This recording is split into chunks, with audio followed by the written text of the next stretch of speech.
Bonjour vous, bonjour toi. Il y a quelques années, j'avais encouragé, à travers un poème, à monter dans le train de la vie, à continuer à vivre, continuer à tenter des choses, continuer à suivre le rythme. Et bien plus le temps passe, et plus je m'aperçois que il n'est peut-être pas bon de monter dans tous les trains. Vivre sa vie, oui. Vivre la vie, oui. Mais il y a certains trains qui, à mon sens, ne mènent nulle part. Oui. On vit en ce moment une période où les repères explosent pour être remplacés par autre chose. Autre chose que je ne peux pas appeler repère. Autre chose que j'appelle plutôt bordel. N'importe quoi. Autre chose qui nous amène dans le mur. Mais j'ai entendu parler d'une histoire qui m'a vraiment fait réfléchir à la direction qu'on prend. Si je peux appeler ça une direction. C'est l'histoire d'une personne aux États-Unis, un homme, qui, sentant qu'il était une femme, a souhaité prendre cette identité. On va le dire comme ça. Mais il s'avère que cet homme, qui s'est senti être une femme, s'est exhibé dans les vestiaires des filles, des petites filles, et a montré son pénis. Sachant que, maintenant, il était une femme, en tout cas c'est comme ça qu'il se ressentait, il avait tout gardé. Des plaintes sont arrivées, un procès est arrivé, et il n'a pas pu être condamné, malgré les preuves. Ben non, on ne pouvait pas le condamner. C'était maintenant une femme, en tout cas il se sentait femme, et il fallait le reconnaître dans cet état. Et en même temps, si on le reconnaissait dans cet état, on ne pouvait pas l'accuser d'avoir montré autre chose qu'un vagin. Or là, on l'accusait d'avoir montré son pénis. Mais vous comprenez, une femme n'a pas de pénis. Donc il ne pouvait pas montrer quelque chose qu'il n'avait pas, bien qu'il l'ait. Ça a fait friser mon cerveau. Et des histoires comme ça, il y en a. Hein. Ouais, des histoires qui nous plongent dans l'absurde.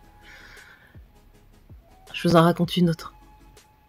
L'entraîneur, je crois, d'une équipe d'haltérophilie qui, trouvant injuste que la championne de la discipline soit une personne transsexuelle, il a estimé que, quand même, on jouait pas dans la même cour. Les performances de cette personne, nouvellement femme, n'étaient pas les mêmes que celles des femmes. Et donc, il s'est dit, puisqu'on est dans ce monde où tout est dans tout, tout est pareil, tout se vaut, même moi aujourd'hui, je me lève, je me sens femme, et je vais m'inscrire à la compétition.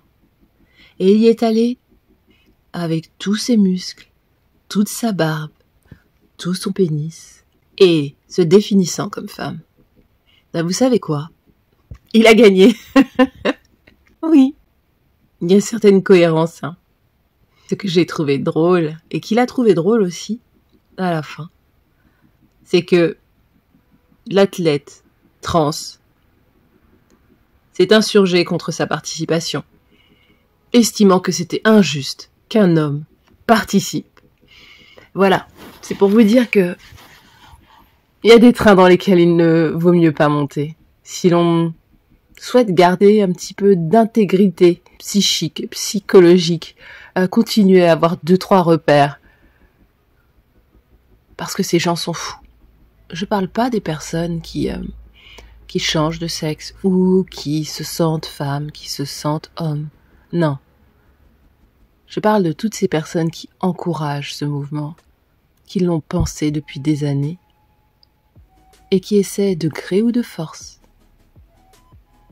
de nous le faire avaler, digérer, intégrer, que cette pensée devienne nôtre, jusqu'au jour où on ne se posera plus de questions.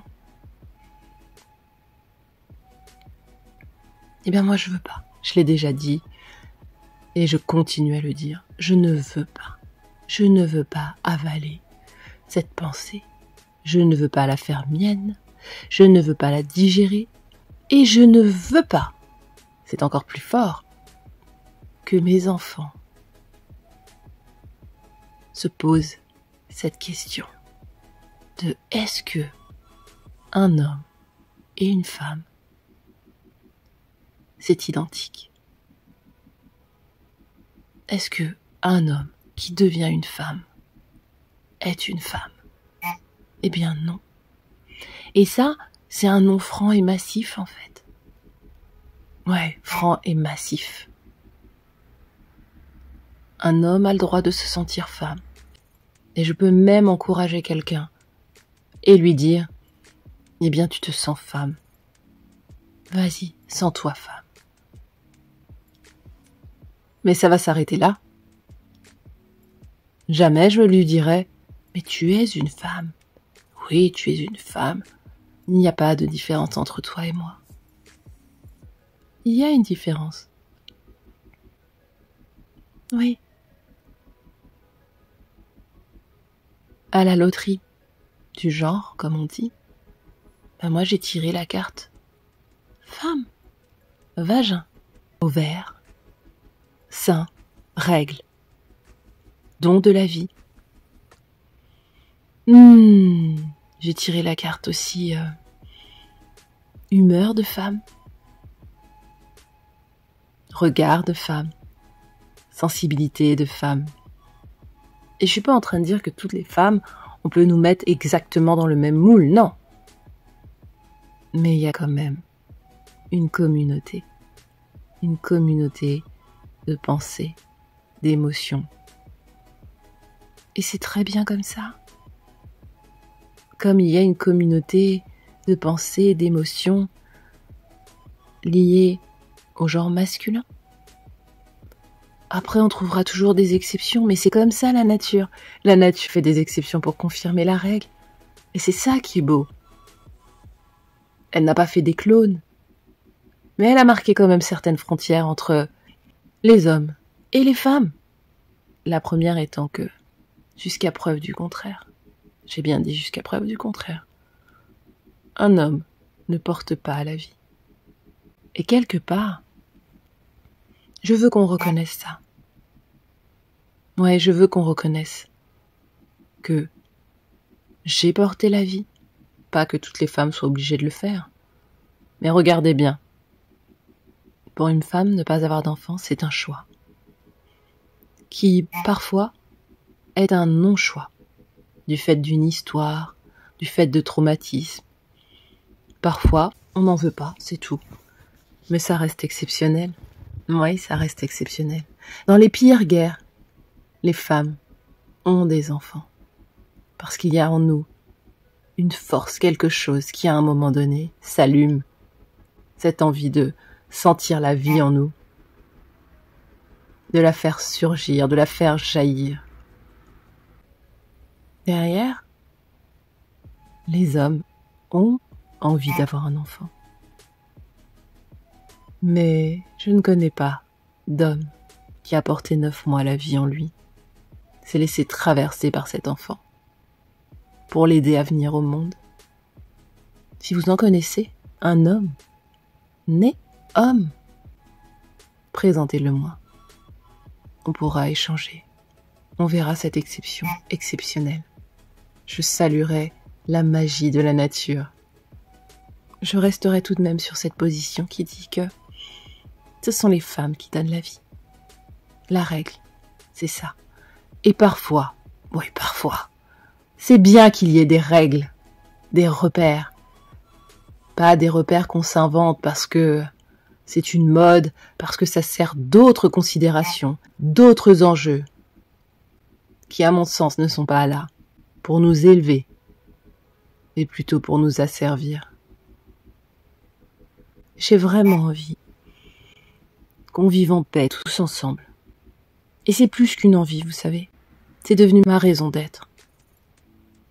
Cette confusion des genres porte en elle les germes de la discorde. Celle de la destruction de notre humanité. Alors j'invite le plus grand nombre. Et quand je dis j'invite aussi les personnes qui s'envisagent dans un autre genre que celui de leur naissance. Des personnes qui pensent que c'est aller trop loin, que ça va trop loin, que nous allons dans le mur. Et je nous invite à dire non. Un non franc et massif. Arrêtons d'accepter l'inacceptable. Arrêtons.